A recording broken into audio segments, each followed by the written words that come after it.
ઉમેદવાર તો એવો જોઈએ કે અત્યારે માનો કે ધારી ગામની આ મેન બજાર છે, અહીંયા અમારી જૂની શાક માર્કેટ હતી, અને તમે બતાવો અત્યારે શાક માર્કેટની હાલત શું છે. અને આ જ ગ્રાઉન્ડ આ નગરપાલિકાની જગ્યા છે, તો નગરપાલિકા એવી વ્યવસ્થા કરી દે કે આ ગ્રાઉન્ડમાં શાક માર્કેટ આવે, આ નાના માણસો અહીંયા ધંધો કરે.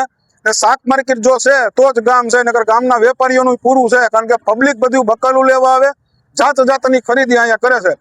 આ શાક માર્કેટ ડેમમાંથી એનું ડિમોલેશન થઈ ગયું, તો આ નાના માણસો રેકડી વાળા જેની પાસે કેબિનની આરે આમ વસ્તુ સાચવવાની વ્યવસ્થા નથી, તો એને આ જગ્યા છે તો એની અંદર હું કામ નથી ફાળવતા. ગાયકવાડ સરકારનો જ્યારે સમય હતો ને, ધારી ગામનું છેવલું ગામ હતું ગાયકવાડ સરકારનું. અહીંયા જો કોકને હડકાયું કૂતરું કવડે તો ગાયકવાડ સરકારના ડોક્ટરો વડોદરાથી જીપને લઈને આવતા. એવું સુશાસન ગાયકવાડ સરકારમાં ધારીએ ભોગવું છે. અહીંયા જબરજસ્ત ગેટ હતો, વિકાસ થયો પણ જેવો જોઈ એવો કરી શક્યા નથી.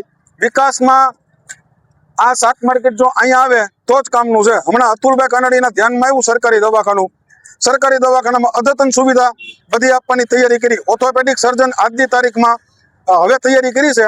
અતુલભાઈ રજૂઆત કરી છે, કામમાં હાથમાં લીધું. અમારે જેવી કાકડિયા ધારાસભ્ય અતુલભાઈ કાનાડીએ દવાખાનાની અંદર ઓર્થોપેડિક અને બાળકોની પેટીની વ્યવસ્થા કરી છે. નકર તો પહેલાં એવું થતું, આવી વ્યવસ્થા થાય એટલે ડૉક્ટરની બદલી થઈ જાય. 79 ગામડા ધારીમાં દવાખાને આવે છે.